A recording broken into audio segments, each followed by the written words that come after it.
Welcome to our program. I'm Joe Condon, and today we are delighted to have with us two people who come from the capital region of the Empire State, but they do great things to help everyone who lives in New York State, whether it be down in New York City or out in Buffalo or up in Watertown or Malone. Our guests are Kenny Ringler, who is the President and Chief Executive Officer of New York State Industries for the Disabled, and Andy Grosso, who is the Vice President for Marketing and Sales. It's an honor to have both of you gentlemen with us. Our pleasure to be here, Joe.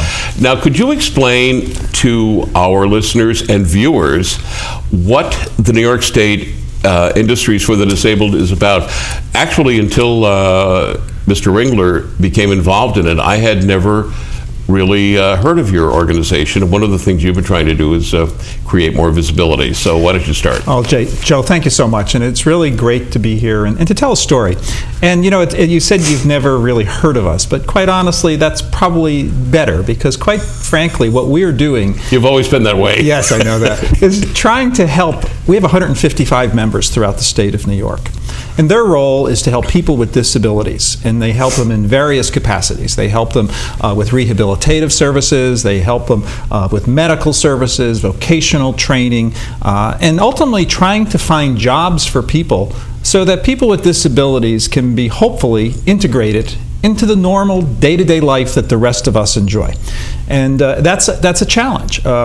The people with disabilities in New York and around this country represent about 70% of the people who are unemployed. So the much higher rate than in the past, in the normal situation for the rest of us. So many years ago, about 30 years ago, it was determined that something had to be done to help these agencies put people to work. And the state legislature, who we sometimes can be critical of, did some really good things by setting a program that through government contracts, people get jobs. And our role, thinking back, Andy and I were talking about this morning, is we talked today about consolidation and regionalization. Well, this was the very first step at that, because they decided to set up an umbrella agency to do the back office operations for all of those members in putting people to work. And what does that mean? We're out there getting contracts from government. We're out there marketing the products and the services that the people with disabilities are doing. We're doing the invoicing for all of them and the billing and paying them, making sure they get paid on time so that they don't have to each individually pay for that.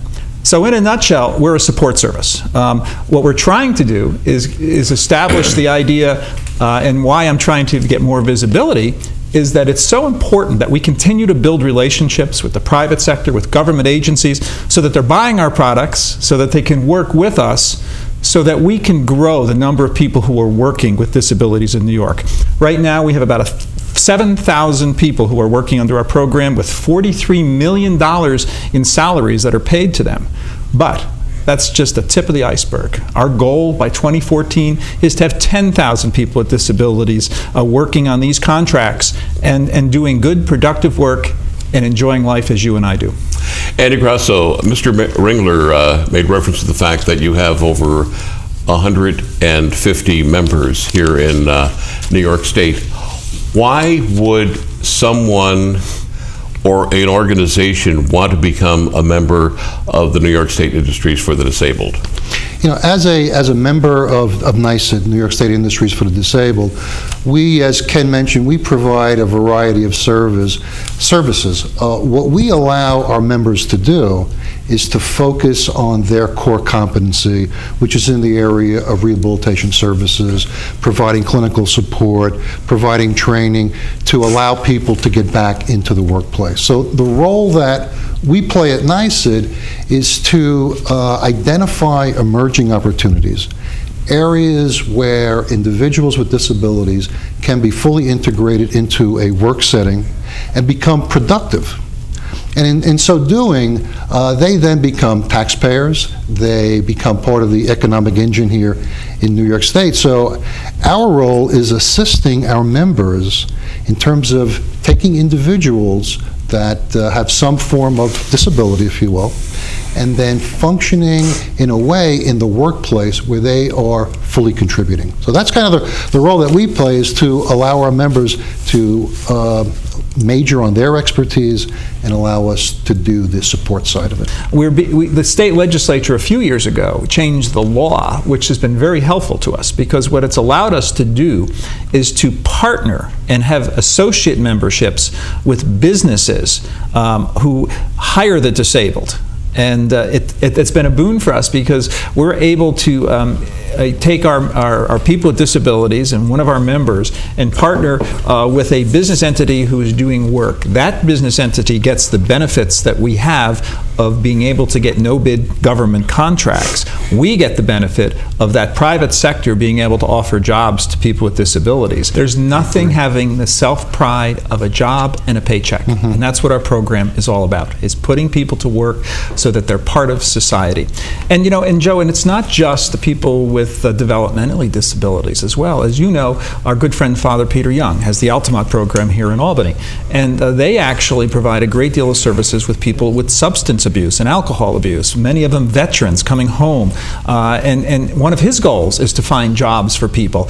And whereas at the Manans workshop, many of them are working in the center because they're so severely disabled that they need those extra services during the day, so we find opportunities there. But you know what's kind of neat?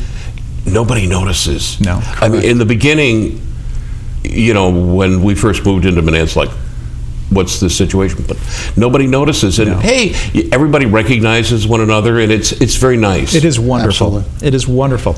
In any event, we have a video about Father Young's program that I'd like to show now, because I think it tells a great story of how people who have had some serious issues through his program of providing a home for them, providing services, and ultimately a job, people succeed. Let's take a look at the video. Why don't we?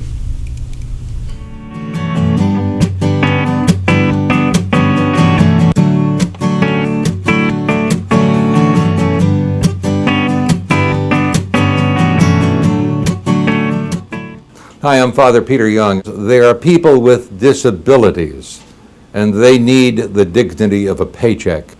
Our mission statement is creating taxpayers, and we are happy if we can to say that they're veterans, they're hardworking, and they're becoming a benefit to the economy and people that we're proud of.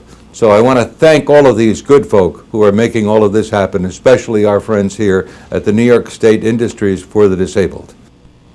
They do an excellent job. When we transitioned, there was some concern about the level of work and how it might diminish, but there's been an improvement in the cleanliness. We have the second highest court in the state of New York is in this building. We deal with very sensitive cases, and we're comfortable, you know, having this crew in our space. The most rewarding aspect of this job is to work with the people that I'm working with, above and below and in between. That's been a blessing. On more than one occasion, I have received phone calls after hours from Z, who has pointed out, you know, what he has felt might be security breaches. We almost have deputized him as the after-hours security coordinator. The job itself is a good job. I came through the program, and he offered me a job, and I took it because I'm a very hard worker, and I believe in working. Well, I have a special place in my heart for veterans. I'm a veteran. I think that NYSID as a whole has extended themselves to the veteran returning home. We've done everything that we could possibly do, but the employment part of it is that if we can get some veterans, please bring them. We're more than happy to have them. Not just veterans, they take care of everybody, and it's very important. And you know, something makes lives, like my life has been changed by this. I'm a better father to my children, a better husband to my wife, and a better citizen all around, you know. You know, when I do what I need to do, and I go beyond my job if there's need to be done, I will do that. We enjoy the service, and we plan to continue to use it in the foreseeable future. I would definitely recommend the NYSID service.